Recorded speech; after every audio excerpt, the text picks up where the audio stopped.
last we saw Odette, she was scaling a mountain with a nice little menagerie of animals, but they seem to all be made out of wind. You can hear them and you can see the physical imprint that they let on the ground, but you just can't see them. Can't you can interact with them. You're just choosing not to because the one time it went poorly. Um, but they seem to be giving you guidance as they lead your way to the summit. And what do you think Odette's doing? Odette is appreciating the beauty of the summit while they're walking, now that she's feeling safer and more at ease. And she's definitely reflecting on the kind of actions she's going to need to potentially take in the future, such as not acting impulsively at the first potential sign of danger, and trying to figure out where that balance would be of not being too relaxed but not being too on edge. But I think she's trying to just enjoy the peaceful nature of this climb currently, and her new companions, which she finds adorable. And yeah, as you're climbing, you're probably the closest you've ever been to the river above, and the constantly flaking little bits of dead magic falling like ash, mixing with the snow landing on the mountaintop. The snow doesn't seem to be coming from anywhere. It just seems to be part of this landscape. So whether it had once snowed here and it stayed, or a miracle happened to make it eternally snowy, or a curse that something or someone is frozen beneath it is unclear. But you're in a spot where the river is slightly above you, dead, dying, but still beautiful, almost like the aurora. And as you reach the top, you see a small shrine, not a home or of any kind, nothing material that you could enter into, but more just like a plinth on the very top, where you see a creature made entirely of shifting winds and air sitting and staring down at you.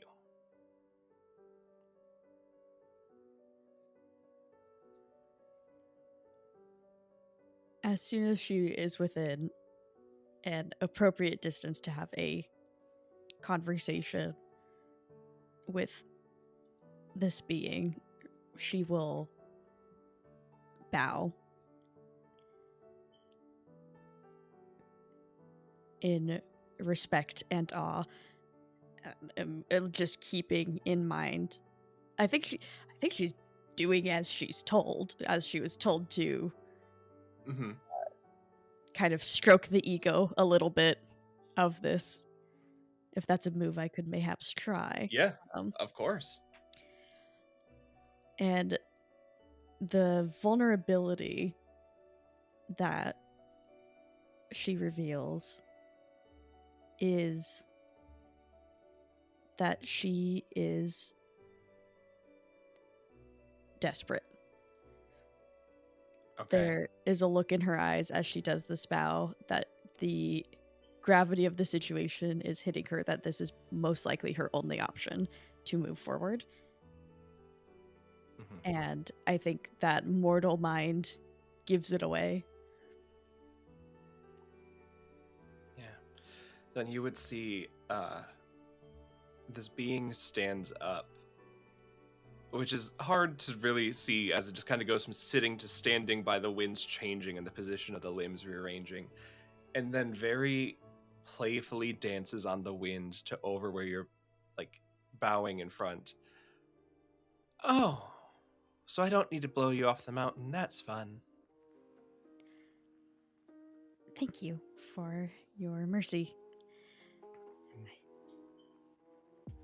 I have traveled far to be able to meet with you. Yeah. I watched.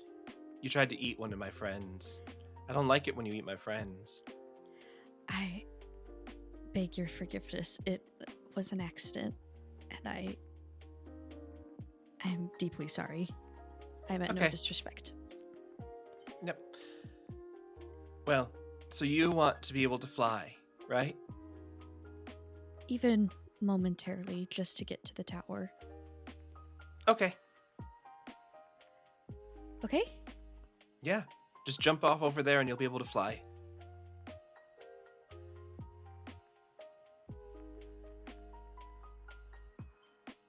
For like right now? Yeah, like right now.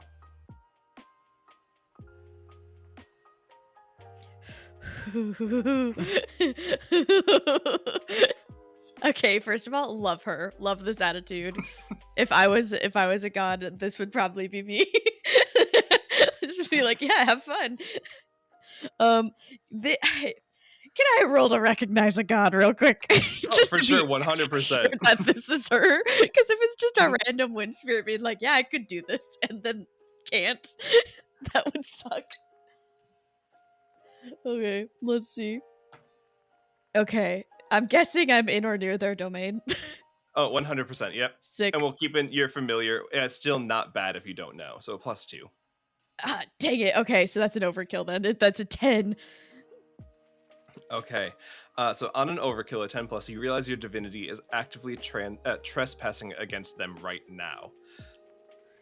So, do you stand your ground or do you jump off?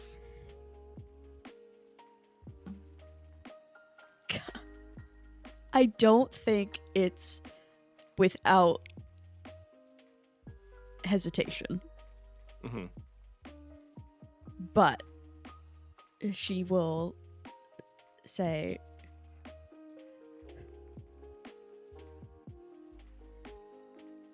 whatever you say, my lady. She's gonna do it. She's because it would be bad if she didn't, because it would be an insult to this person, to this being. So like, damned if you do, damned if you don't. Like, she's like, oh, if I die, at least it's not being ripped to shreds by the wind. It's just gonna hit the ground. Yeah. She's just, okay, here we go. Like, we're just gonna go fly away, I guess. Cool. Yeah. Cool. Yeah, and as you jump, you feel yourself suspended for a moment. You feel like you can fly.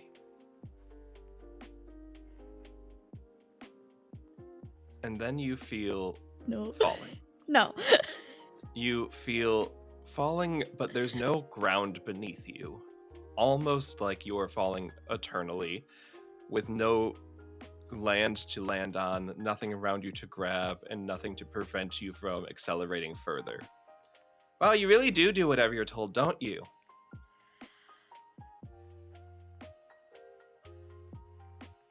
I guess. Yeah, probably shouldn't do that. People aren't really that nice, you know? I didn't want to anger you. Okay, well, have fun falling. Okay, wait. Are you trying to do something to keep them here? I am gonna try. Gosh dang it. I'm gonna try to connect with someone. Because I'm going to say, wait, I can do something for you. Really? Yes. What can you do? And she's like going back frantically to what Record said. I would like to free the people of the tower. And it seems like we might have some common ground with that, because oppression's bad, and also a giant tower is not good for you and what you do. You seem to know a lot about me and what I do, based solely on what others have told you. So, well, I'd love to know more about you if you would like to speak on it. We'll see how long you last. No. Yep. And they vanish into the air, leaving you falling. Oh gosh, I'm gonna have to... Dang it. That sucks. That's fair. I'm going to have to. I think this is when I finally need to unleash my divinity. Getting Okay. out of this situation. This is when she sort of is able to navigate, like move herself around, falling. Where is she? Is she just in You're open like air? in open air on the side of the mountain. Like if you hadn't had this keeping you up, you would have crashed into the mountain face by now. Okay, so I'm just stuck where I'm at. Yep. Essentially like in a wind tunnel keeping you falling. That's crazy. That's awesome. I love that. This how this awakens for her is out of frustration. So I think she's there for a little while trying to like wait, like just bring me back and we can talk, like trying to convince someone to help her, and out of that frustration and desperation that grows and grows and grows, that pale blue glow intensifies and almost engulfs her as she almost like wrenches her way out of that wind tunnel and hopefully gets back to the mountain. I think it's I I think for this it is potential that it is brief. Okay. Because it all she needed to accomplish was that, and I think this is the first time she's ever done this, and I think everything just like drains from her doing that. Okay. And since this is you spending your divinity, you can say, are you trying to like reject the premise of falling so you can land back up at the summit? Are you going to then crash below, or are you trying to like guide yourself safely somewhere in the middle? I would like to return to the summit because I need to speak with her and further this goal that I have. But clearly, I was not interesting enough for her to pay attention to. Then yeah, as you like launch yourself divinely back up onto the summit, she's back up on her plinth and goes, huh, that's new. As the light sort of fades from her and like fades from her eyes, and she's just kind of like on the ground. I don't think any part of it, the ending of it, is graceful, and is once again having to like catch her breath from exertion. Now can we have a conversation? I mean, yeah, you're a lot weaker now, so if you try and do anything, I can just throw you off and you can't prevent it. Okay, cool. I appreciate your candor. Yeah. Hey, some people are going to lie to you, some people are going to try and kill you. I'm going to do both, so. Okay, let me make one thing clear. I don't want to die today or anytime soon. And I would like to help you. And I mean that. Mm-hmm. But I would So you need told help me that in return. you wanted to help me, but then you told me you wanted to help other people, which you said would maybe help me. But I don't really see how you helping a bunch of people that don't know that they need help is helping me. So what are you going to do for me? What do you want me to do for you? I don't know. What can you do? Well, I think you just saw something. Yeah, and now you seem like you're really tired, so if I tried to send you up against something worse, other than, you know, falling, you probably wouldn't succeed.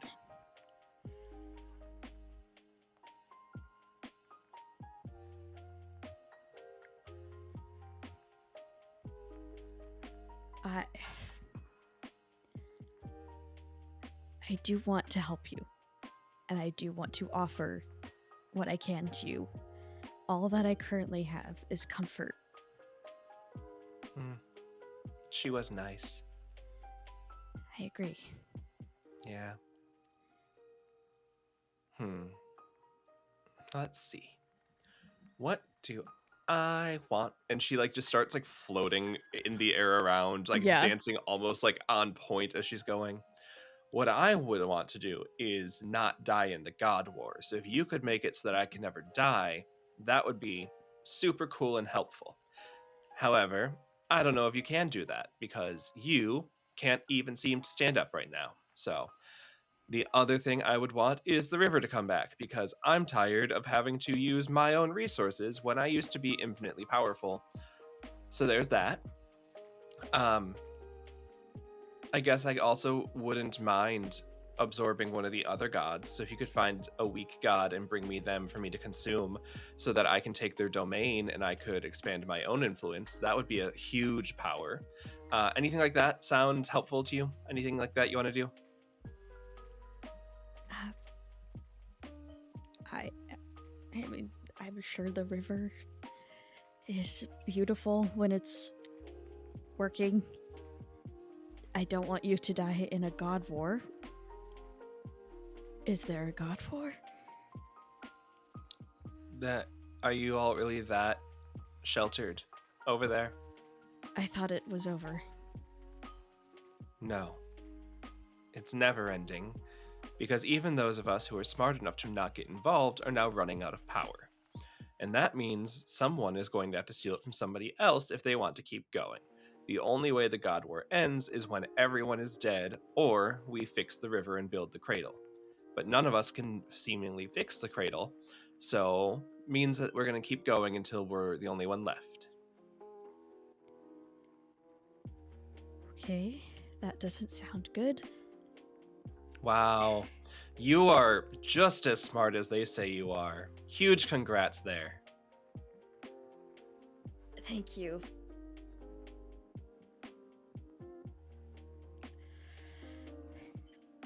Look, if the river is something that could be restored, that would be lovely, I'm sure. I do not have enough hubris to say that that is something within mine capabilities or potentially anything currently alive. But I would happily give what I can and am able to spare to assist you in not dying, because I don't want you to die. Wind is essential to life.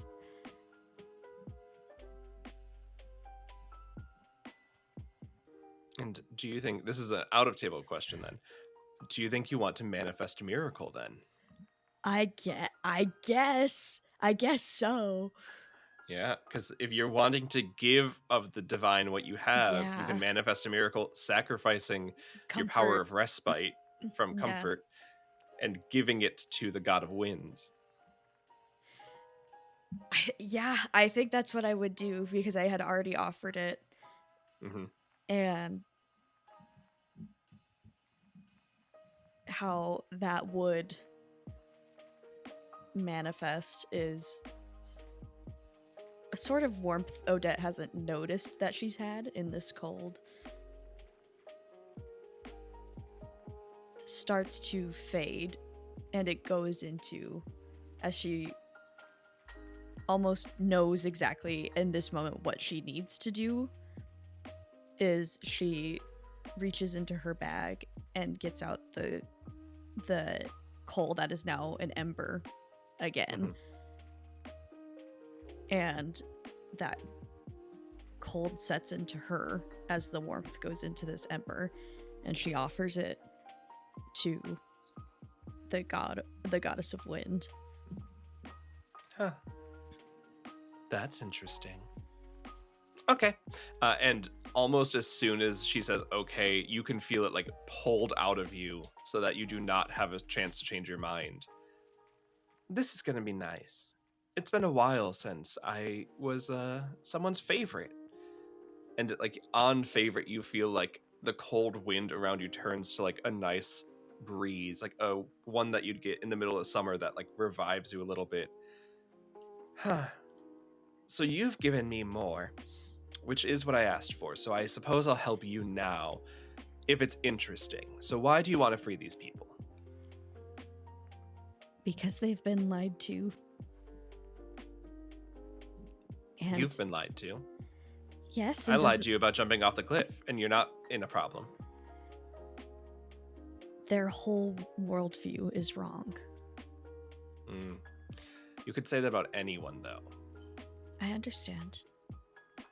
But they've been stuck there their entire lives for generations, and they will all die if I don't help them. And I understand that that part might not be super interesting, but there is something there that no one can access. And I want to see what it is. Well, that's fun. And I do hate people being trapped. Okay. So, what's your plan? My plan is if you can give me even a temporary boon to be able to get to the top of the tower, or just to a spot where I can then reach the top of the tower by my own means, then I would try to access that spot. I will access it. Hopefully, uncover the truth of that place and be able to get everyone out of there before everything falls apart. Okay. I'll do that. But I'm going to need a promise from you first. What's that? So, you're saying you want to go, let a bunch of people free. Super admirable. Love that we don't want people bound down here. But then you're going to say, hey, by the way, you all have been living in a lie, and the world sucks and is bad, right? Well, I don't think the world sucks and is bad. I think that there's a lot of potential. Okay, but the world sucks and is bad. We can all agree on that, regardless of our thoughts. And then when you tell people that, they're going to probably want to... Well, they might love me because I helped you free them. But they might also then say, hey, if we didn't know this god was oppressing us, maybe we don't know the rest of the gods are oppressing us. They might want to go kill gods, which is not going to go well for anyone because we're going to kill all of them because you're the only one that can do what you're doing, and that's fucked up and wrong. But hey, I'm here for it. We're friends now. You helped me by killing someone else. Huge plus. I want to know that you won't let them come for me. No, I won't. I won't let them come for you. Okay. So, I'm going to ask you to tell me how you're going to make sure that doesn't happen. Okay. Well, I'd start by saying how helpful you were in all of this and how you're on our side. Mm-hmm. And that none of this would be possible without you. And if anyone has a problem, they can take it up with me. Oh, I like that last part because then it puts you in the path of blame and not me. That's so if the anyone's goal. taking the downfall, it's you. Okay, I do love that. I do love that for both of us. I think that's a really good way of going about it. Yeah, if you want to be able to fly, go ahead and just jump off that mountain. Okay, I'm gonna need I need you to understand my point of view at this point. And I really appreciate you and everything you do. I really appreciate it. I'm gonna need some assurance at this point that you're not just gonna have me stuck here again. Oh, I was 100%. I was testing your growth as a person. Okay. You've done well. See, like 20 minutes ago, you would have jumped off that mountain again. And now you're engaged in a conversation. And that's huge, especially for you. Huge. We love this. Okay.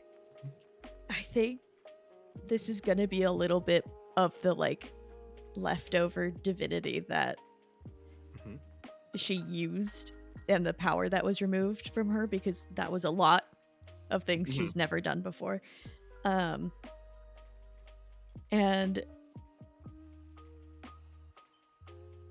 I think she's just stands up. I think she just says, I'm glad we could come to an understanding. Because if we couldn't, it would be very bad for you. Oh, for me. I'm gonna roll to see what happens. And which move are you rolling?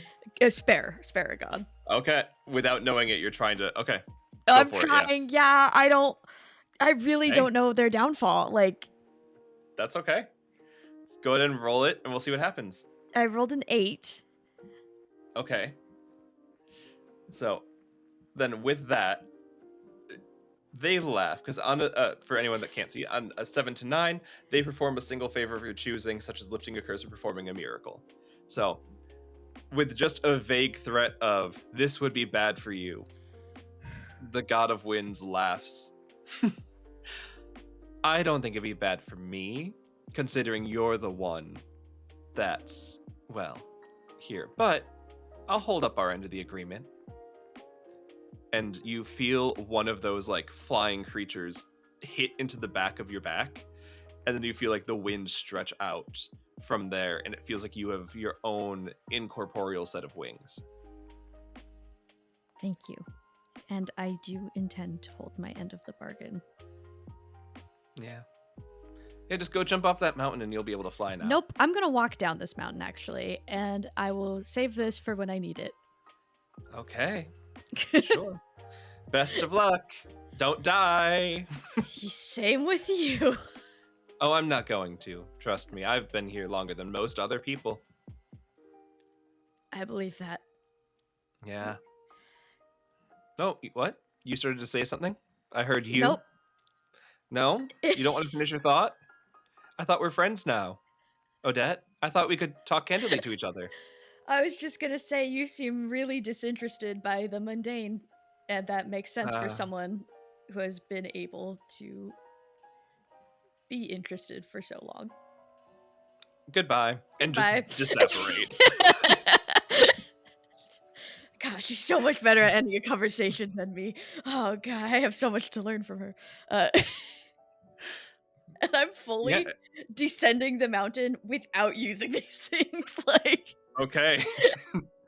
So, despite assumedly having the gift of flight, you're going to take the 5-day trek down the mountain? Yeah, we're fine. Okay. I'm not currently on a time limit. I think one of the fears she has is that this is a temporary boon and that there's just enough to it to get her, like, the amount of lift she needs to get to the tower. Like, once she's there, going, whoop, and then being good. So she's just approaching this very cautiously right now because at the moment, time is important, but there isn't a timeline.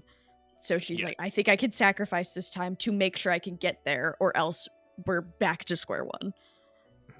So from the top of the mountain, to give you a couple of things to think about as you pick which direction you go to, you are correct that you're not on a timeline. You've got all the time you need. You are on a ration line, though. You've got a couple provisions, and you have spent 5 days getting up here. I'd say with the 10 currency that they gave you, including like getting your breakfast the first day, you'd probably be able to get like a week of provisions. So you are running lower on food. Not out, but lower. If you go back down the way you came, you know you can easily make it back home. And then from home to get around, you would then need to go back to the waves, follow the shoreline, go back in, and then you can get to the tower, which would be a multiple week journey. Yeah.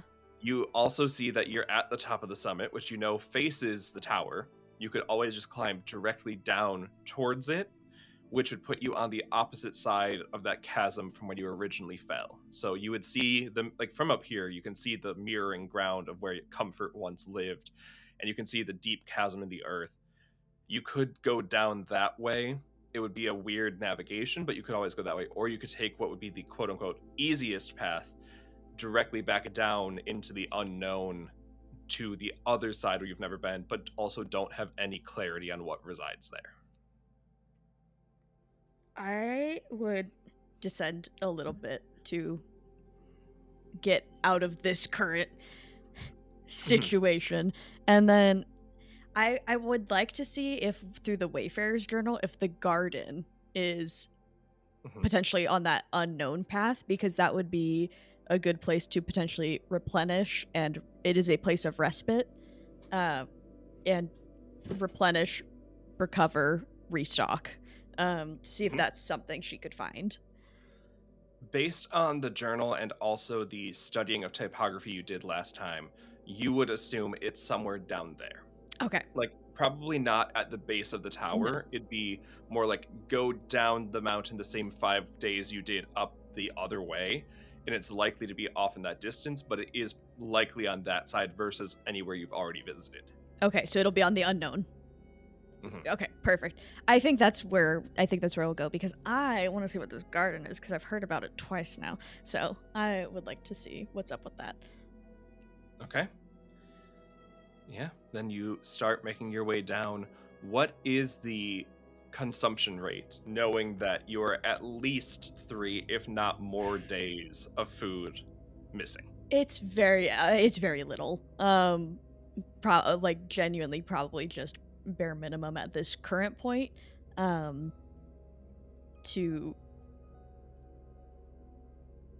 get where she needs to be, because she thinks that running out of rations and starving to death don't sound like the best way to go. um seems pretty anticlimactic. I think the wind goddess would be pretty mad at her for that. Mm-hmm. So she'll be Okay. pretty miserable, but alive. Perfect. Then yeah, you will continue on, miserable but alive. So as you're going down, the mindset you have is to find this garden you've heard of. And you make your way down after, yeah, again, probably like 4 days going down this side. And you eventually come to a small trail, which you haven't seen many trails. Like, paved roads don't really exist anymore. But you find one leading away from the mountain to, in the distance, you can see a small hamlet village.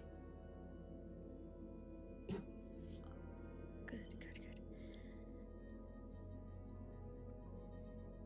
Odette will absolutely go towards that for any assistance at this point, of at least restocking rations if available, and also the still in her state, the curiosity of, oh my gosh, there's more people, just her brain still trying to wrap around that. Yeah, you make it to like a signpost which is fallen over and decayed beyond age, but if you run your hand on it, you can make out a couple of letters that seem to spell out Stillbank as the name of the town. Realizing there's a fallen decaying sign, she's gonna actually listen and see if there's any signs of actual like life, if she's listening uh through. Yeah. As you listen, you can hear sounds of life, but they don't seem to be. What's the best way to say it? You can hear them, but they don't seem to be what you're looking for. Like, there's sounds of people, but there's no sounds of villages going. There's sounds of like celebration and conversation, but you don't see any of that happening anywhere. It's almost like your ears are deceiving you into hearing what you want to hear. Whoa. Okay. I need to find food, and so I am gonna kind of get up and wander in, eyes peeled, Mhm. and seeing if when she moves towards a sound, if it gets louder, and moves away from it, if it gets quieter, to see if there actually is a source to the sounds, or if it's fully in her mind. Yeah. As you move in, it sounds like there's a small town, not town, a small building outside. You can see it off on the range that the sound seems to be coming from, despite the fact that the town seems empty. And it seems centralized there. So as you like turn your head towards it or turn your head away, you can hear it getting louder and softer in that direction. Okay. If I kind of peek into these buildings and stuff, anything.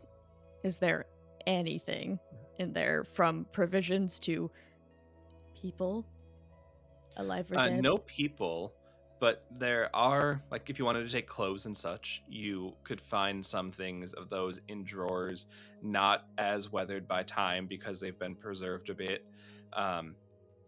There's no food that would have survived this length. We'll say you find a skeleton or two. Okay. Mhm. Oh, it's so eerie. This seems to be a path that the Wayfarer had gone on. I'm going to flip through these pages. To see if there's anything about this place, about Stillbank. Yeah. As you come back onto Stillbank, you see a recount of when the town was here. And you see reflections of people speaking of Aria's Glade, a spot off of the beaten path leading away from town where two people were able to discover like the magic of unity and togetherness. And they seem to believe that this place is magically innate, tied to Aria, someone who lived there once more. He also talks about different ways that like people in this town of Stillbank would tend to it. So nobody seems to have claimed the glade after their passing, but it keeps going.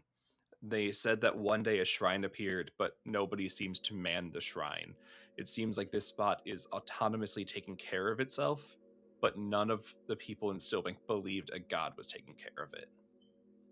Okay, and is this more information on perhaps this and the garden are the same thing, or this is a new place?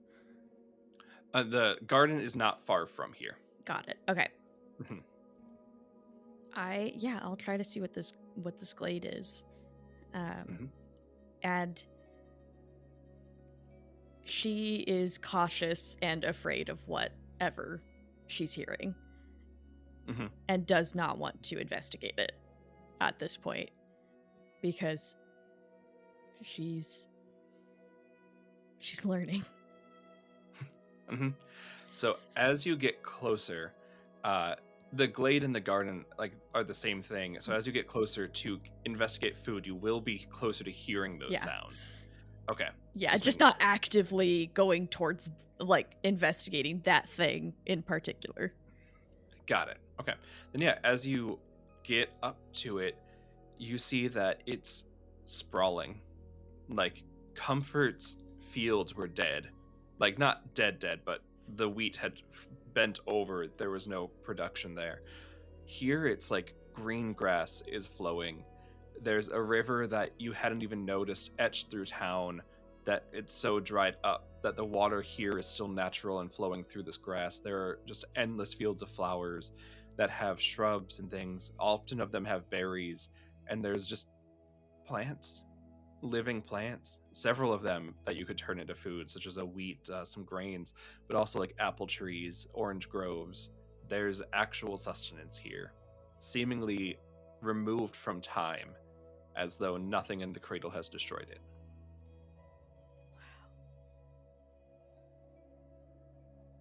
Her awe at the beauty over this is almost overshadowed by the hunger that she's feeling, but there is that thing in the back of her mind that is, why is this village abandoned right next to a place that seems to be able to sustain them well? And so she is approaching it now very cautiously to see what maybe the shrine is, maybe if it says anything. Maybe a do not eat sign, I don't know. Yeah, the shrine seems to be made of a collection of vines and wood that have risen from the earth, and at the base of it are two boulders. One of them has Aria Mary, the common and curious, etched into it, and unlike the Stillwater stone, um, it's not Stillwater, Stillbank stone. It's not etched away in anything. It looks like this was freshly carved. The other one saying Cecil Fleet, the listener. And it was presumed that a Godkiller had shifted this spot, or a Godling had created No this one's garden. really sure. Okay. It's known that it's not a god that did it. It seems to be just Immortal was able to summon the spot into being. Okay. She's just gonna try to say out loud, do I have permission to use the resources provided? Yeah, you would hear from the home at the end of the glade. Take whatever you need. Dang it. Now I feel like I need to go see what that's about. Because I'm just afraid it's going to be like a big ghost that's like, take what you need and then you can join us for this party. Mm-hmm. Yeah, as you get closer to the home, walking slowly, it seems to be just two people's voices. It sounded a lot more distant because there was music and there's voices, and it just seems to be two people having a day together inside this home.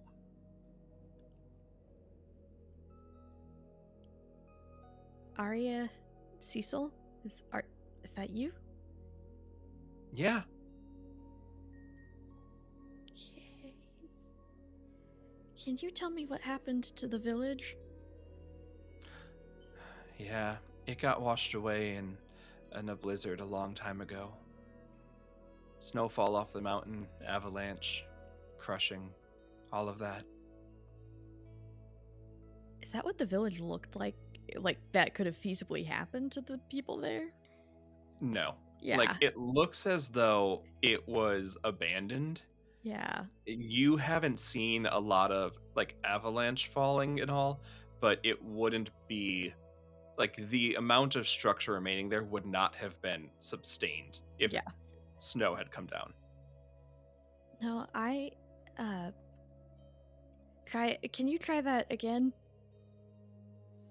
That's the last thing I remember happening to it.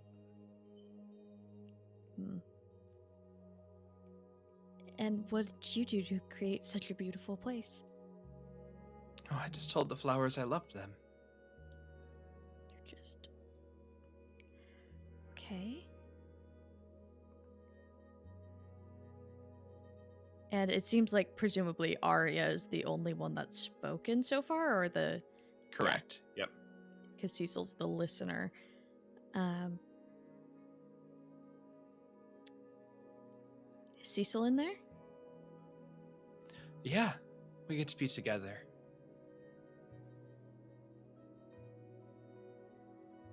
Oh, no. That doesn't sound good. That sounds bad. That's... Hey, hey. Do you mind if I come in? Not at all. Okay, all right. Oh my god, I don't want to do this. I am going to go. I think Odette's literally like looking up towards the river, like I don't want to do. Okay, yeah, all right. So, one of them might be in trouble. And she's gonna open the door and see what the scenario is. Yeah, as you open the door and push like the frame open, there's no one on the inside. It's empty and dark. No candles have been lit for a very, very long time. It's coated in dust, but it doesn't seem destroyed the way anything else does. There's a man's body lying on the bed that has, not like his physical body, but like the imprint of a body of someone that laid there for a while. And then there's like a journal sitting on the table, old and like moldering, but still legible. You can see the pages have maintained themselves and the ink seems set on where they were.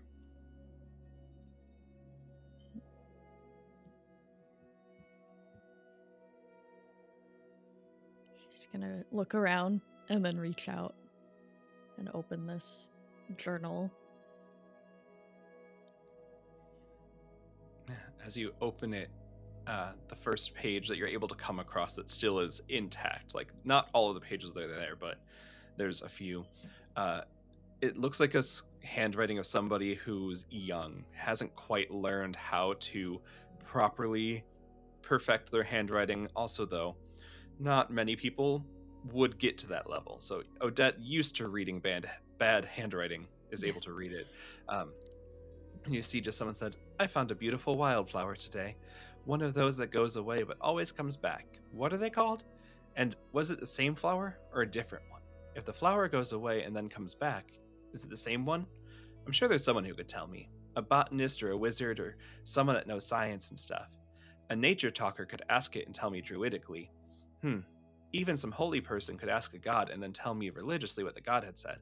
But how am I supposed to know as me? I'm just commonerly. That's not a word, but it makes sense to me. All I know is that they die and then they come back. They remind me of those stories about firebirds, the phoenix. Their colors are bright and fiery too. I'm sure it already has a name, but I'll call it a phoenix reed, because it's so thin and tall and bright, and when I see it again tomorrow, I'll ask it if that's okay that I call it a phoenix reed. It may also ask what name I can give it, but what should I say?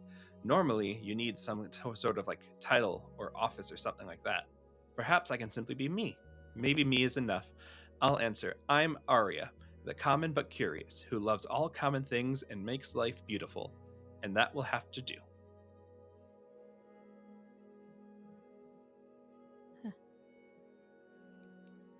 Flip towards the next.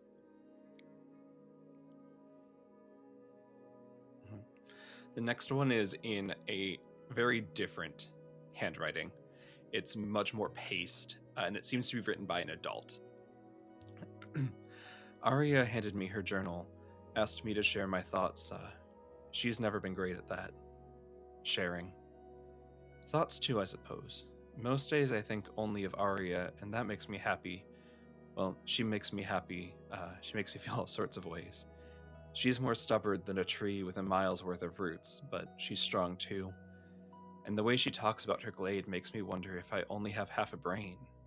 What she sees, hears, and feels here, I can't until she sees it, and then wham, there it is.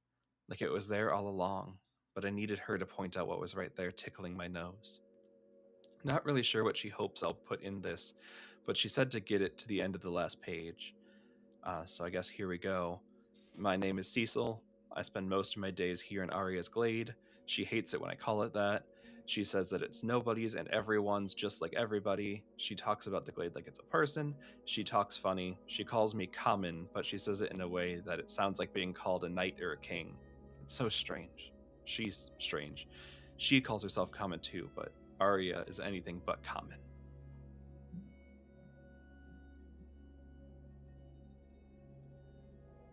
She is Then lost in this.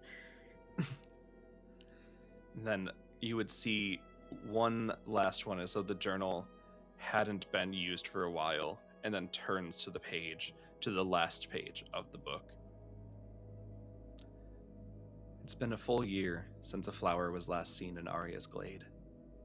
I think it misses her, mourns her as deeply as I do. Spring arrived, but no life entered here. Even the sunlight felt thin and tried to recede as if the air was choked and difficult to breathe. It's just your grief, our friends say.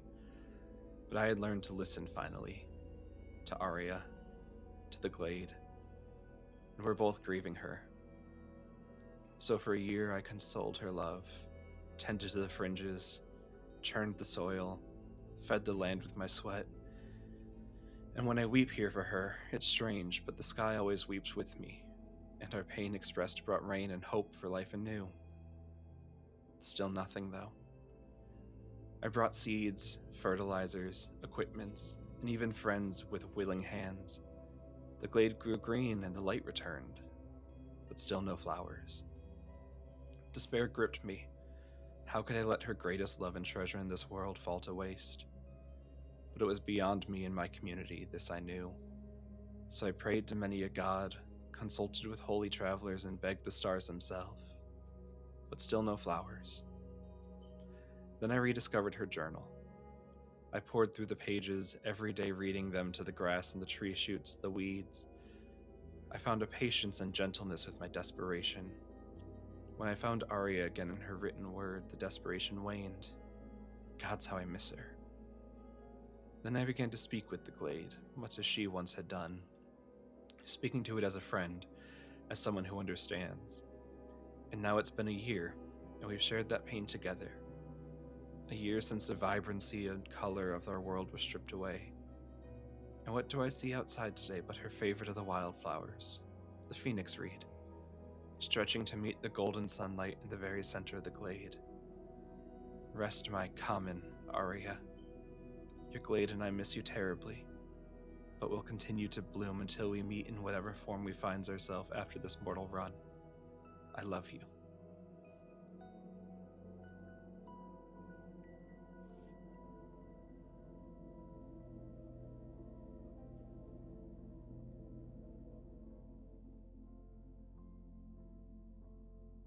She very carefully closes the journal, and for the first time in her journey of discovering and keeping these kinds of things, she very gently, as if it's the greatest treasure in the world, sets it back down where it was.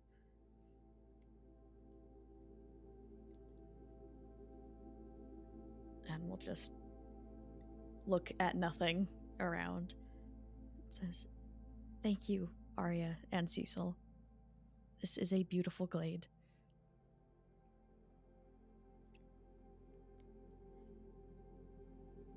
And she will walk out of this spot and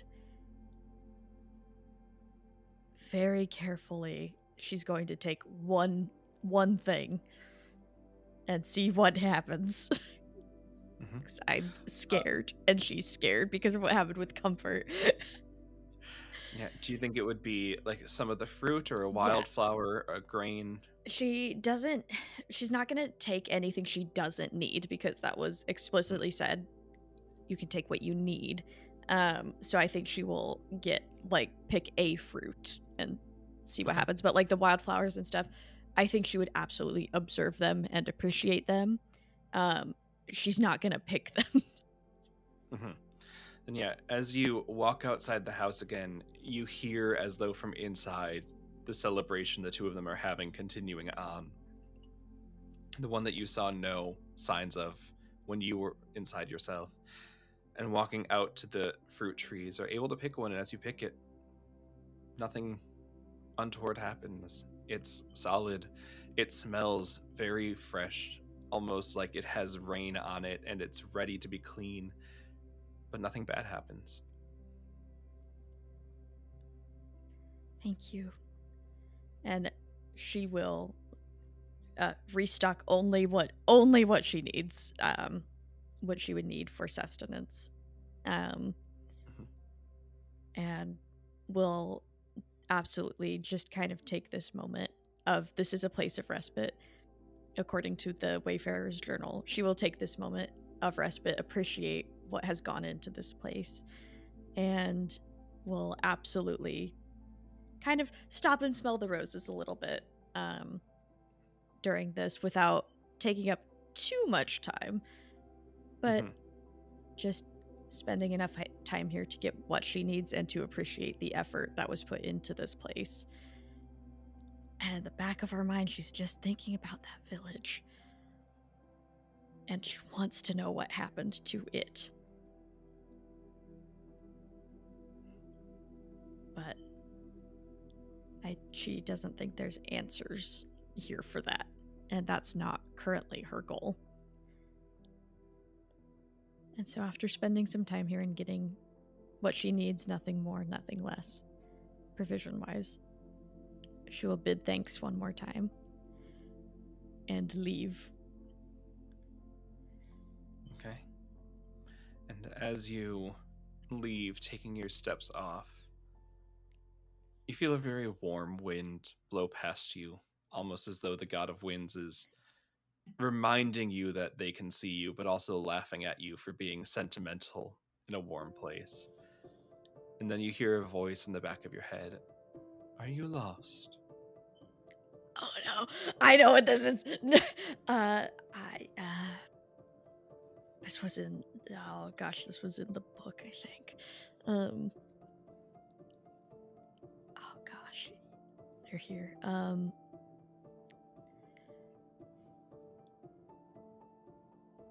That makes the hair on the back of her neck like stand up, because she had heard that the trickster god would show up if one declares themselves lost.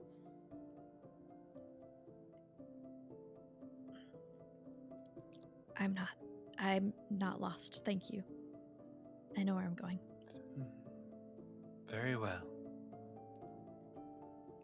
Admire those who've given you that gift, and if you are, simply declare it, and I'll see you then. She doesn't say anything in return. Okay. And that is where we'll wrap up for today.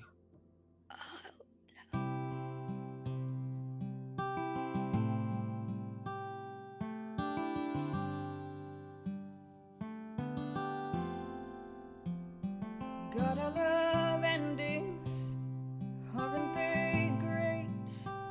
I love a chapter closed, clean and empty plate. You wanna hold on, you think that's what you need. But baby, the sharper the cut, the less it's gonna bleed. Believe me, tell them to fly the doves at dawn. The war is over and done. Tell them to fly the doves at dawn. It's over, nobody won. Gotta love endings, aren't they neat? There's nothing quite like knowing everything's complete. So pack up your life, do it alone. The sooner you're gone, the sooner you can find a home. Believe me, tell them to fly the doves at dawn. The war is over and done. Tell them to fly the doves at dawn. It's over, nobody won. Gotta love endings, you gotta love endings. Even if they can't love you back. Gotta love endings, you gotta love endings. Even if they can't love you back. Gotta love endings, you gotta love endings. Even if they can't love you back. Love endings, aren't they grand? I can't quite say that this all shook out like I planned. But now that it's happened, I'm awful glad that we both gave it up, everything we